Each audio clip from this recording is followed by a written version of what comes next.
నమస్తే, నేను Keshav. Welcome to Suman TV.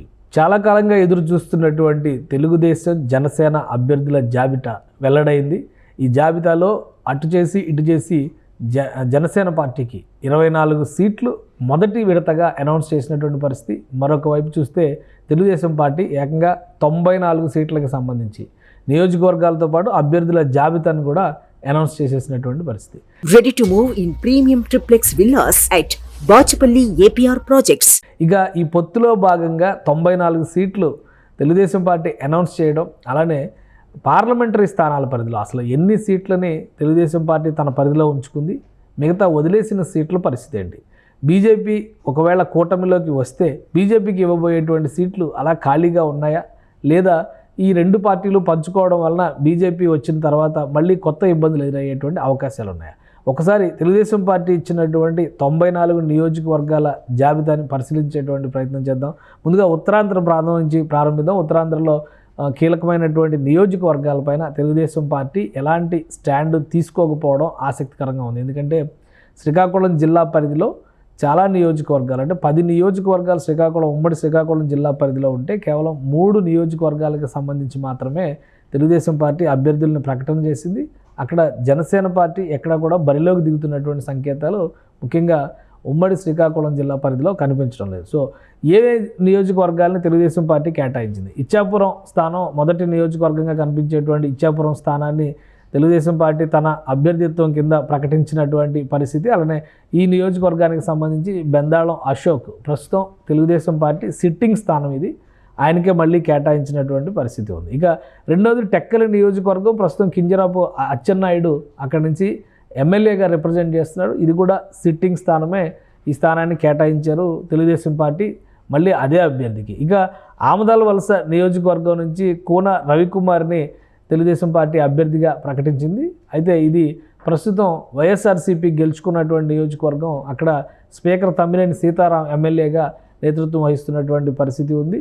So కోన రవికుమార్కి ఈ సీట్ గత ఎలక్షన్స్లో కూడా కోన రవికుమార్ తమ్మినేని సీతారాం చేతిలో ఓడిపోయినటువంటి పరిస్థితి, ఆయనకే ఈ సీటు కేటాయించారు. సో ఇంకా శ్రీకాకుళం జిల్లాలో 7 నియోజకవర్గాలు మిగిలి ఉన్నటువంటి పరిస్థితి. ఈ 7 నియోజకవర్గాలకి సంబంధించి ఇంకా ఒక క్లారిటీ ఇవ్వనటువంటి పరిస్థితి ఉంది. కాబట్టి తెలుగుదేశం పార్టీనే ఈ సీట్లన్నీ తీసుకుంటుందా, జనసేన బీజేపీకి కేటాయిస్తుంది అనేది ఇప్పుడు ఆసక్తికరమైనటువంటి అంశం. ఇంకా ఉత్తరాంధ్రలో మరొక ముఖ్యమైనటువంటి జిల్లా విజయనగరం జిల్లాకు సంబంధించి కేవలం ఒకే ఒక్క సీటుకి సంబంధించినటువంటి ప్రకటన చేసింది తెలుగుదేశం పార్టీ. అది కూడా రాజాం ఎస్సీ రిజర్వ్డ్ నియోజకవర్గం. ఈ నియోజకవర్గానికి సంబంధించి కొండ్రు మురళీమోహన్ని, ఈయన కూడా పాత అభ్యర్థే, ఓటమి పాలయ్యారు, మళ్ళీ ఆయన్నే బరిలోకి దింపాలనేటువంటి నిర్ణయాన్ని తెలుగుదేశం పార్టీ తీసుకున్నటువంటి పరిస్థితి.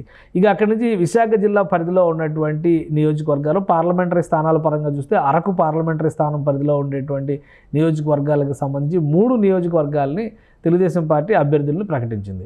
కురుపాం ఎస్టీ రిజర్వ్డ్ నియోజకవర్గం, ఇక్కడ నుంచి జగదీశ్వరి పోటీ చేస్తారు తెలుగుదేశం పార్టీ అభ్యర్థిగా, ఈ టికెట్ని కేటాయించారు. అలానే పార్వతీపురం ఎస్సీ రిజర్వ్డ్ నియోజకవర్గం, ఇక్కడ విజయ్ బోనెల పోటీ చేయబోతారు, బరిలో దిగుతారు, ఆయన అభ్యర్థిత్వాన్ని ప్రకటించినటువంటి పరిస్థితి. ఇక సాలూరు, ఇది కూడా ఎస్టీ రిజర్వ్డ్ నియోజకవర్గం, ఇక్కడ గుమ్మడి సంధ్యారాయణి బరిలోకి దిగుతారు తెలుగుదేశం పార్టీ అభ్యర్థిగా.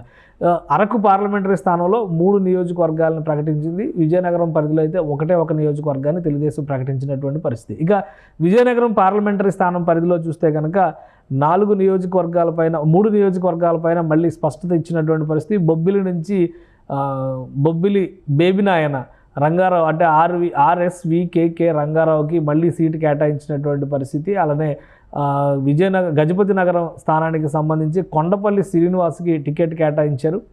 విజయనగరం సిటీ స్థానానికి సంబంధించి పూసపాటి అదితి గజపతిరాజుని కేటాయించారు. లాస్ట్ టైం కూడా అశోక్ గజపతిరాజు కుమార్తె లాస్ట్ టైం కూడా ఎలక్షన్స్లో ఈమె బరిలో దిగారు, కాకపోతే ఓటమి పాలైనటువంటి అభ్యర్థి, మరొకసారి ఆమెకే అవకాశం కల్పించారు. ఇక విజయనగరం లోక్సభ స్థానం పరిధిలో చూస్తే కనుక 3 నియోజకవర్గాలకి తెలుగుదేశం పార్టీ అభ్యర్థుల్ని ప్రకటించింది. ఇక విశాఖపట్నం జిల్లా పరిధిలో ఉన్నటువంటి నియోజకవర్గాల్ని ఒకసారి మనం పరిశీలిద్దాం. విశాఖ జిల్లా పరిధిలోకి వచ్చేటువంటి నియోజకవర్గాల్లో విశాఖ లోక్సభ స్థానం పరిధిలో విశాఖ ఈస్ట్ అలానే విశాఖ వెస్ట్కి సంబంధించి ప్రకటన చేసింది తెలుగుదేశం పార్టీ. ఎందుకంటే ఇక్కడ ఈస్ట్ వెస్ట్కి సంబంధించినటువంటి అభ్యర్థులు ఆల్రెడీ ఒకరు సిట్టింగ్ అభ్యర్థి, మరొకరిని కూడా అనౌన్స్ చేసినటువంటి పరిస్థితి. ఇక్కడ చూస్తే విశాఖపట్నం ఈస్ట్ నుంచి వెలగపూడి రామకృష్ణ బాబు క్లియర్ అయింది, అలానే గణబాబుకి వెస్ట్ నుంచి క్లియర్ చేశారు.